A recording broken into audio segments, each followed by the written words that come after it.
In this part of the lecture on social influence, we're going to talk about conformity. And conformity is the process of changing one's behaviors to match the behavior of others. It is often motivated by a desire to be accepted or liked by others. There are different types of conformity and, of course, various factors that contribute to its effects. It influences different groups also in different ways.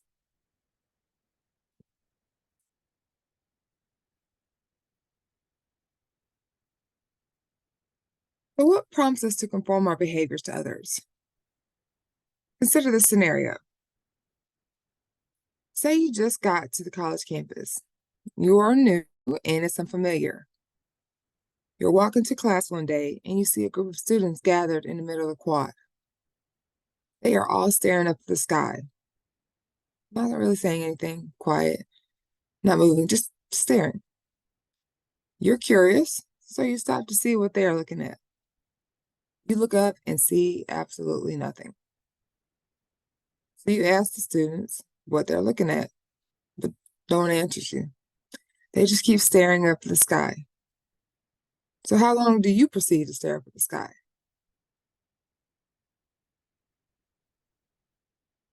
So when you choose to go ahead and join the group and start looking at the sky, this is referred to as an example of informational conformity. So you're changing your behavior to match the behavior of others because we believe that they are correct. In this situation, you may be more likely to look up to the sky because you see the other group of people doing it, even though you have no idea why. Perhaps they're upperclassmen and this is what they do around here. Perhaps they know something you don't know. Okay, so now it's been like 15 minutes.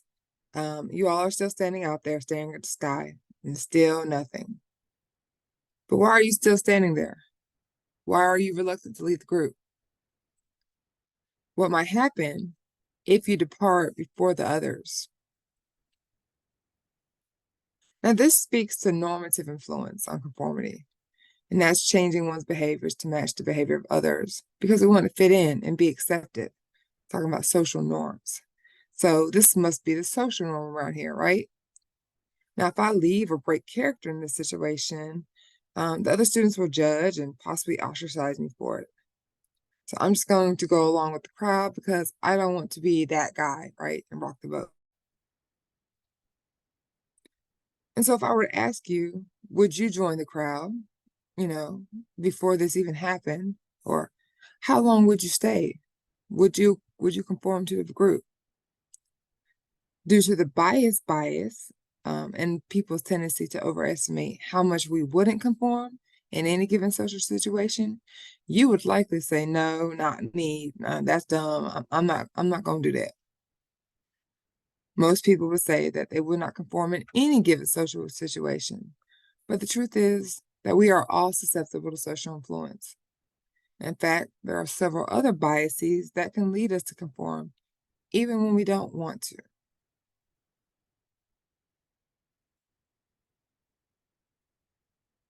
So people conform, even for the most ridiculous reasons.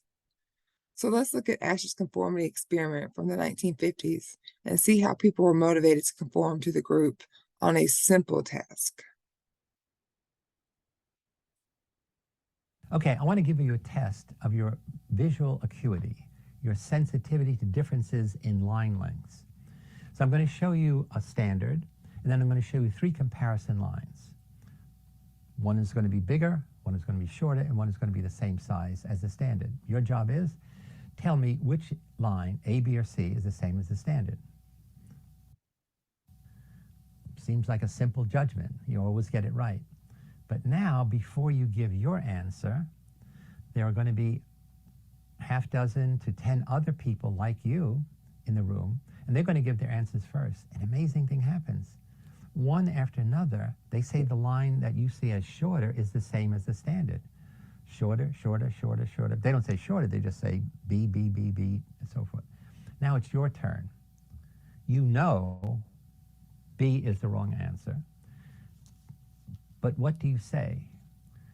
In this study done by Solomon Asch, a classic study of group conformity, the majority of people gave in. gave in on most of the critical trials to agree with, to say publicly that they agreed with the majority. So this study is one of the first classic studies on the power of a group. As long as there's 3 or more people who agree among themselves that reality is not the way you see it, in many cases you give in to see the world in their way. Let's look at that study. The experiment you'll be taking part in today involves the perception of lengths of lines. As you can see here, I have a number of cards, and on each card there are several lines. Your task is a very simple one. You're to look at the line on the left and determine which of the 3 lines on the right is equal to it in length. All right, we'll proceed in this order. You'll give your answer. Only one of the people in the group is a real subject, the 5th person with the white t-shirt. The others are confederates of the experimenter and have been told to give wrong answers on some of the trials. The experiment begins uneventfully as subjects give their judgments. 2, 2, 2, 2, 2, 3, 3, 3, 3, But on the 3rd trial, something happens. 2, 2, 2, 2, 2. The subject denies the evidence of his own eyes and yields to group influence. 1, Ash found subjects went along with the group on 37% of the critical trials. But he found through interviews that they went along with the group for different reasons. 1. 1, They must be right. There are 4 of them and 1 of me. 1. This subject's yielding is based on a distortion of his judgment. He genuinely believes that the group is correct. 1, 1, 1, 2,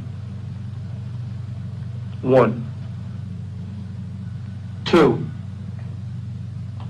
2, 2, I know they're wrong, but why should I make waves? 2, In this case, the subject knows he is right, but goes along to avoid the discomfort of disagreeing with the group.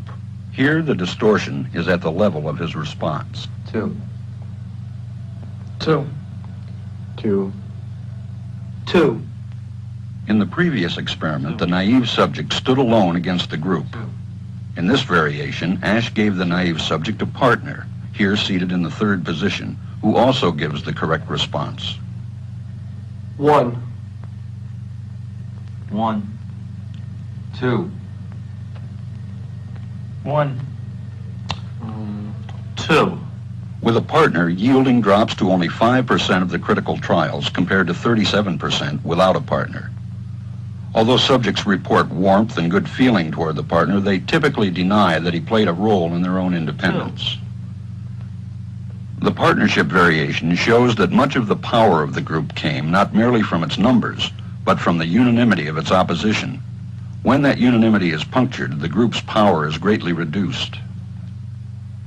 Sometimes we go along with the group because what they say convinces us they are right. This is called informational conformity. But sometimes we conform because we are apprehensive that the group will disapprove if we are deviant. This is called normative conformity. The strength of the normative factor is shown in another variation carried out by Ash. In this variation, the subject is told that because he had arrived late, he would have to write his answers. Subjects in this private response experiment are exposed to the same amount of misleading information as other subjects, but they are immune from any possible criticism by the group.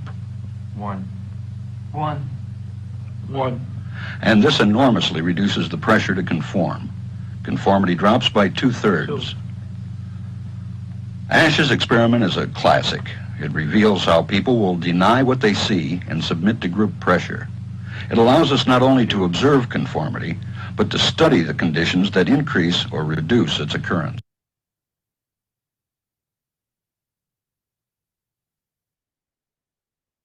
So let's discuss it a bit. Ash conducted the first of his classic studies on conformity by having 7 participants gather in a room, and they were told that they were participating in an experiment on visual judgment. They were then shown a white card with only 1 line on it, and followed by another white card that had 3 lines of varying lengths. And the task was to determine which line on the second card was most similar to the line on the first card. Now, Ash used what we call confederates, which are people that are part of this study that are acting like the participants, as all the other people in the room were aware of what was going on. They were in on it. And so they were instructed to pick the same incorrect line from the comparison lines. And to summarize, Ash found that a significant number of participants conformed to the incorrect group answer, even though they knew the answer was wrong. In fact, on average, about 37% of people conformed at least once. These experiments show that people are willing to conform to the opinions of others, even when they know that the others are wrong. Furthermore, we do know that people are less likely to conform when there's at least one dissenter or one in opposition to the rest of the group with them. However, larger group sizes, unanimous responses, and uncertainty of whether your answers are correct can also promote conformity. And so you might be thinking, this was so long ago, right? People don't blindly conform to nonsense like this. Well, they do. We do. So let's watch a controlled experiment that assesses conformity. And this is the Brain Games Waiting Room experiment.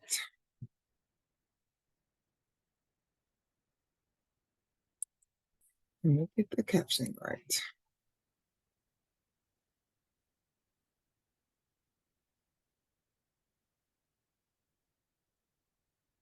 So this experiment teaches us that people are very susceptible to conformity, even when they're aware of it.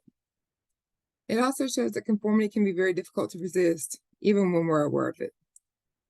The woman in the experiment knew that the other people were standing up for no reason, but she still conformed to the group. And this is because it's such a powerful social force that it can be difficult to overcome. So beyond what Ash's experiment taught us about conformity, there are additional risk and protective factors associated with conformity. Individuals with lower self-esteem are more likely to conform to group opinions and behaviors as a means to boost their self-esteem. And this is because they're more likely to believe that they're wrong in the scenario and the others are right. Conversely, high self-esteem individuals are less prone to conformity. The nature of the task significantly affects conformity as well. People are more likely to conform when the task is difficult or unimportant because they prioritize their own judgment and problem-solving abilities over the influence of the group. In contrast, when a task is easy and meaningful, then individuals are less inclined to conform.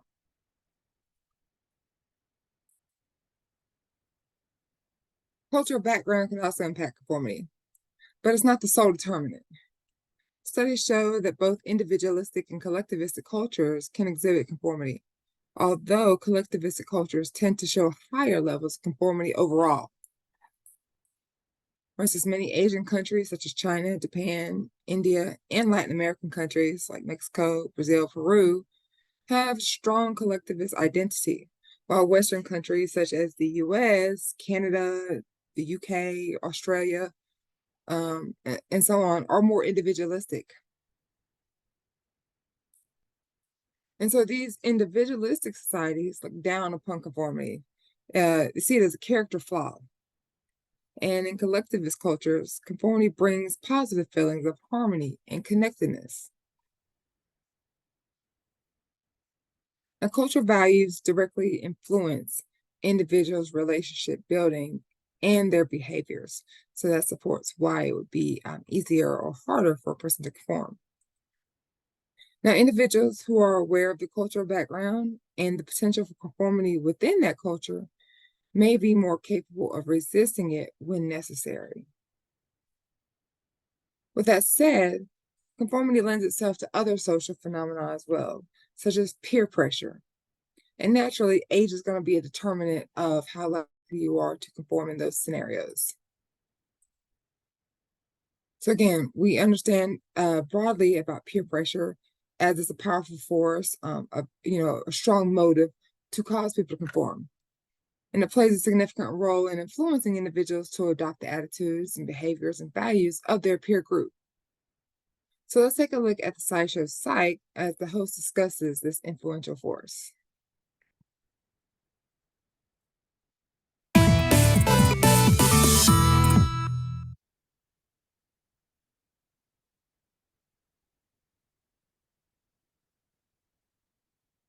Peer pressure is talked about so much that it can seem a little bit like a joke, especially when you're a teenager.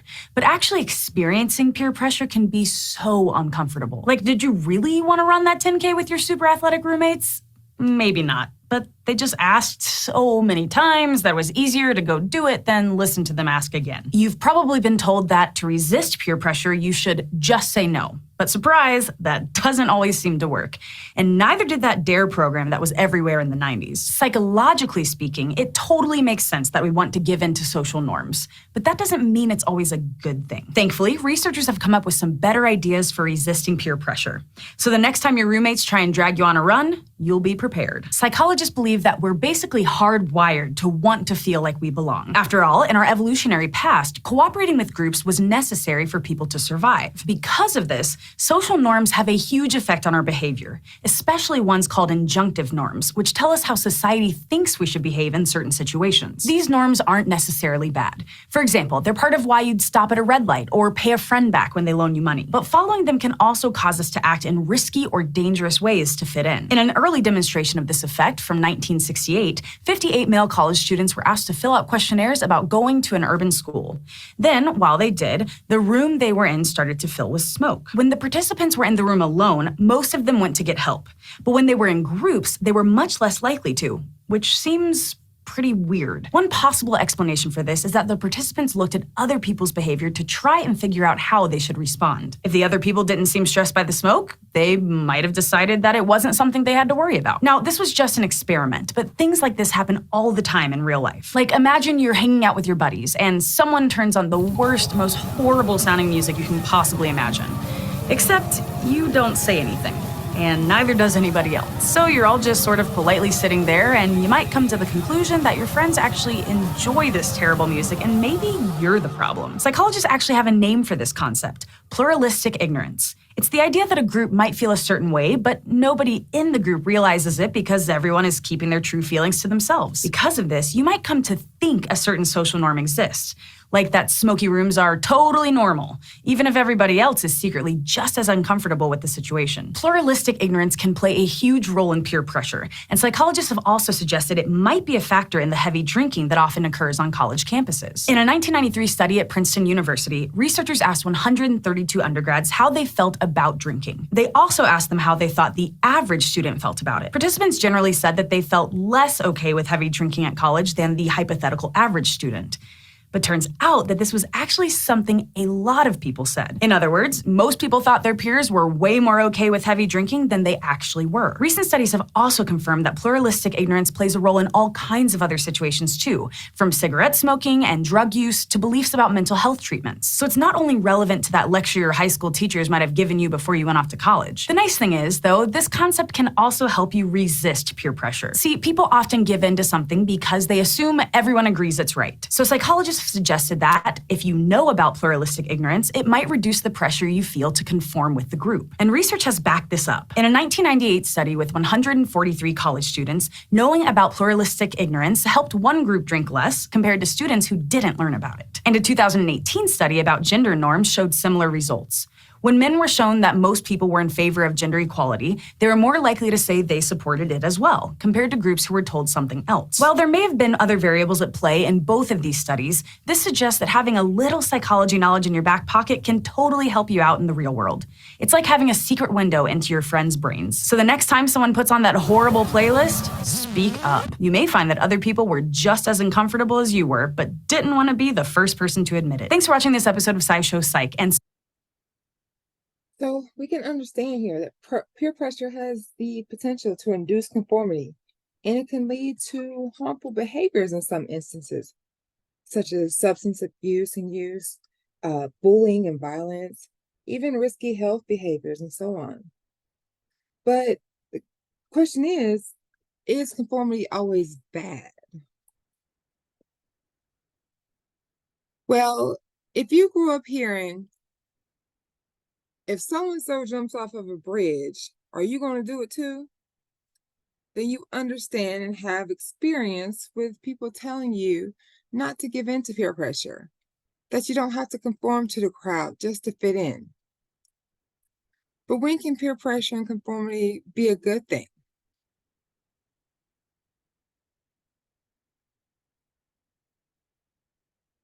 I'm back, and I'm ready for a case. You've been assigned a desk duty. Please don't make me sit behind a desk all day. Rosa was happy to comply. So what, now I'm just supposed to do anything that Rosa does? I mean, what if she jumped off a cliff? If Rosa were to jump off a cliff, she would have done her due diligence regarding the height of the cliff, the depth of the water, and the angle of entry. So, yes, if you see Rosa jump off a cliff, by all means, jump off a cliff. But maybe peer pressure and conformity can be a good thing if we are being pressured by Rosa, right? So essentially when these factors motivate people to do positive things and help to maintain social order and cohesion, that's benefits. For example, conformity to social norms such as politeness and respect can help to create a more harmonious and enjoyable social environment. And of course, when it steers you away from deviance and other antisocial behaviors, it should be a good thing. On the other side of that argument, people are always told, don't fall prey to peer pressure, right? Don't give in to peer pressure. I also challenge you to not be that guy that is applying peer pressure as well. And I don't feel like that's argued enough or used when we discuss this topic. But just as much as you shouldn't fall prey to peer pressure, you probably should not be the person that's giving that peer pressure, especially negative peer pressure to others. Now, regardless of potential positive outcomes, there will always be individuals who claim that they refuse to conform. Some of these nonconformists, as we call them, use language like, don't be a sheep or don't tread on me, as their arguments that are centered around maybe their personal freedoms and their individualism, then their resistance to authority, and that validates their positions. But there is some argument against that, especially when there's incongruency between beliefs, impressions, and behaviors. For instance, what if those people who refuse to conform or quote unquote be a sheep on one hand, then they actually claim to be a follower of the Christian Jesus on their other hand. And the Bible indicates that Jesus, as the Good Shepherd, called people to be his followers, his sheep, his flock. Furthermore, many religious and political leaders do the same thing in their techniques of persuasion. Now, those are obviously unique situations, and when people use particular semantics to justify their thoughts and behaviors one way or the other, as far as not wanting to be a follower in one sense, but okay being a follower in another sense. But when applied correctly and appropriately, there are benefits to being a nonconformist. For instance, nonconformists are natural leaders and agents of change. They're not afraid to speak up for what they believe in, even when it's unpopular. Nonconformists are more likely to be critical thinkers and problem solvers. They're not afraid to question the status quo and come up with their own solutions. They know how to reason with others, especially those that don't see their point of view. Nonconformists can be risk takers to make the world a better place.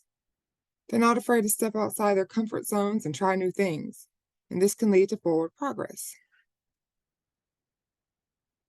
And nonconformists are often more creative and innovative because they're not afraid to think outside the box. They're not bound by the same rules and expectations as everyone else, so they're more likely to come up with new ideas and solutions. Now, for a nonconformist to be received in a positive light, though, their behaviors have to be deemed authentic. They cannot be seen or perceived as just, attention seekers or doing it for clout. So that is a full overview of conformity. In the next segment, we will discuss compliance.